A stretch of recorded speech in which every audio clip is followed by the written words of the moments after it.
Anne Hidalgo, bonjour, bienvenue. Bonjour. 3 264 400 chômeurs en France, 1300 de plus chaque jour. Est-ce qu'il n'est pas temps de faire totalement autre chose que la politique menée ?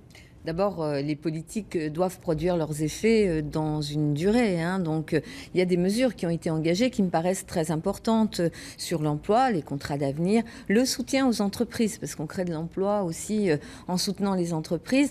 Donc, moi, je crois que ces mesures, je l'espère, vont porter leurs fruits. Je vois, par exemple, à Paris, l'investissement qu'on fait pour aider les start-up du numérique, puisqu'on a choisi cette spécialisation, produit des effets en matière de création d'entreprises et donc, bien sûr, de développement de l'emploi. Si vous êtes maire de Paris l'an prochain, combien de contrats d'avenir signerez-vous ?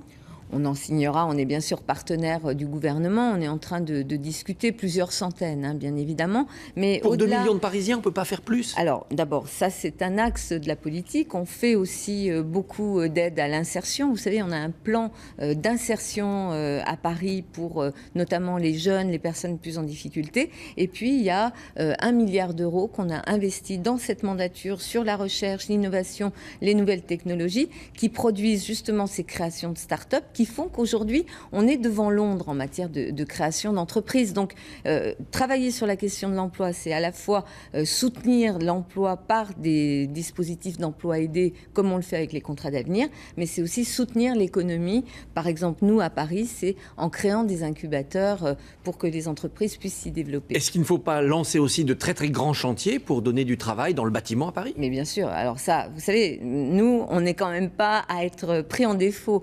Paris a dépensé 1,7 milliard d'investissement l'année dernière. Plus de 9 milliards d'euros sur la mandature d'investissement de Paris. Dans quoi ? Justement, un tramway, ça fait de l'emploi. Des constructions pour les logements sociaux, nos 70 000 logements sociaux, vous savez, ça a créé beaucoup d'emplois. On sait que cet investissement de 1,7 milliard qu'on a fait l'année dernière, ça soutient directement et indirectement environ 30 000 emplois sur Paris.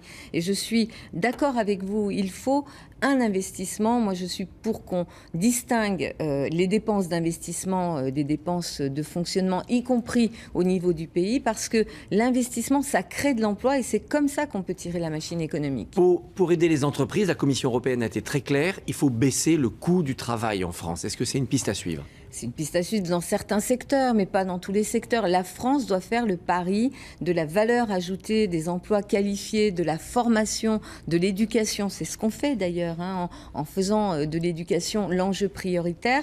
Il y a des discussions sur la formation professionnelle pour que la formation accompagne vraiment l'évolution des salariés et des entreprises. Moi, je pense que c'est ça le pari que doit faire la France. Bien sûr qu'il y a des emplois qui sont dans des secteurs à faible niveau de qualification.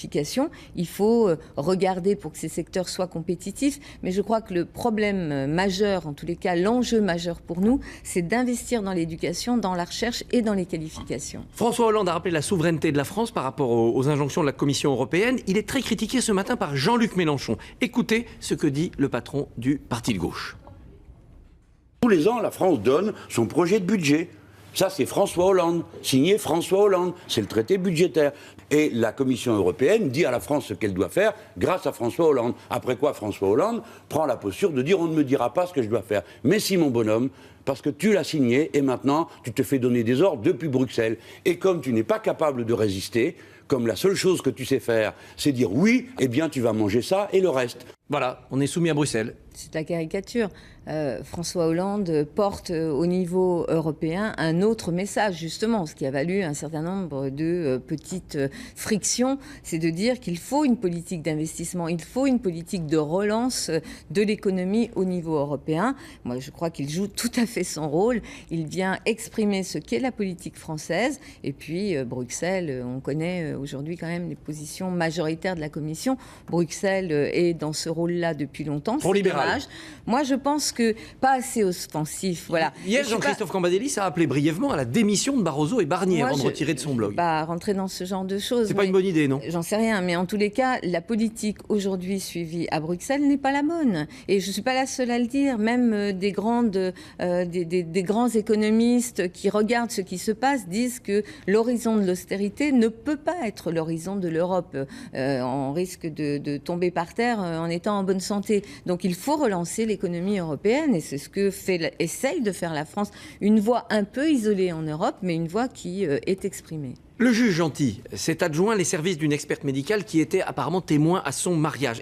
A-t-il commis une faute grave ? Écoutez, moi, je ne veux pas rentrer là-dedans. C'est gênant quand même. La justice le dira si c'était gênant ou pas. Il faut vérifier, bien sûr. Il instruit un peu à charge dans cette affaire. Non, écoutez, voilà, moi, je ne veux pas... Vous savez, aujourd'hui, il y a un climat autour de la justice à droite que certains essayent de distiller et autour de la suspicion. Moi, j'ai confiance dans la justice de mon pays. Donc, laissons préciser si c'était un problème ou pas. Et puis, on verra bien. Mais moi, j'ai confiance dans la justice de mon pays et dans les juges. Leonardo, lui, est suspendu pour 9 mois par la fédération. Il y a eu le Trocadéro, il y a un actionnaire qatari qui est critiqué. Si vous êtes élu maire de Paris, est-ce que la ville de Paris prendra ses distances avec le PSG ? Ah, pas du tout. Le PSG, c'est le club parisien. Vraiment, moi, je soutiens. Un peu sulfureux quand même. Non, écoutez, d'abord, ils ont investi massivement dans ce club. Ce club, quand même, aujourd'hui, est champion. Ce club sera sans doute l'an prochain, je l'espère aussi, bien placé dans la Ligue des Champions. Moi, je soutiens mon club, le PSG.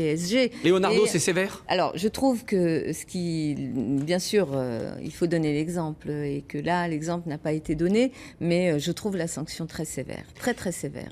La primaire UMP se déroule ce week-end dans une ambiance délétère, des vraies fausses vidéos, des contestations de fichiers. C'est bon pour vous ? Voilà, on verra si c'est bon pour moi ou pas. Moi, vous savez, je me suis engagée dans cette campagne avec sincérité, authenticité, fidélité. Et je pense que le spectacle que donne aujourd'hui l'UMP Paris dans sa primaire n'est pas un bon spectacle pour la démocratie dans son ensemble. D'abord, parce que ce scrutin, on le voit, est déjà entaché de suspicion par rapport à la régularité d'une élection dans laquelle il n'y a pas de bureau de vote, dans laquelle certains de vos confrères expliquent qu'ils ont réussi à inscrire à l'insu de leur plein gré plusieurs personnes de leur entourage. Tout ça n'est pas très bon pour la démocratie, mais ce que je veux dire, c'est que la droite parisienne n'en a pas terminé avec ses vieux démons. On le voit encore ici. Moi, ce qui m'intéresse, c'est de servir Paris, pas de me servir de Paris. Et c'est le sens de ma campagne. Mais si votre adversaire, quel qu'il soit, est désigné selon des procédures bizarres, vous devriez peut-être attaquer en justice. Ah, moi non. Moi, vous savez, c'est la politique qui va régler, je dirais, le choix des Parisiens dans cette élection. C'est un exercice démocratique. Mais je crois que le spectacle qu'il donne est un mauvais spectacle et que finalement, ça tourne un peu au vinaigre, leur affaire. La salle de shoot dans le 19e arrondissement, est-ce que c'est vraiment une bonne idée ? D'abord, c'est une très bonne idée que de se dire, lorsqu'il y a de la toxicomanie, des toxicomanes qui, pour beaucoup d'entre eux, effectivement, posent des problèmes à un certain nombre de riverains, d'avoir une approche de ce qu'ils vivent qui soit aussi médicalisée, qui soit encadrée. Et ce ne sont pas des salles de shoot, ce sont des salles dans lesquelles il y a des médecins, il y a des gens qui viennent, qui essayent de sortir ces personnes de la toxicomanie. Et franchement, vous savez, il vaut mieux qu'ils soient pris en charge dans ces lieux-là que dans les halls d'immeubles qui posent d'autres problèmes ou dans les squares. Que ferez-vous ce soir pour la fête des voisins ? Je vais aller voir un peu partout, dans mon quartier, dans mon 15e arrondissement. Anne Hidalgo, merci, bonne journée. Merci à vous. Anne Hidalgo. Christophe, rendez-vous dans 25 minutes pour votre zap politique comme tous les matins. Et puis, dans un instant, l'édito de l'écho dans le 6-9 qui continue, l'édito de Jérôme Lubeskine.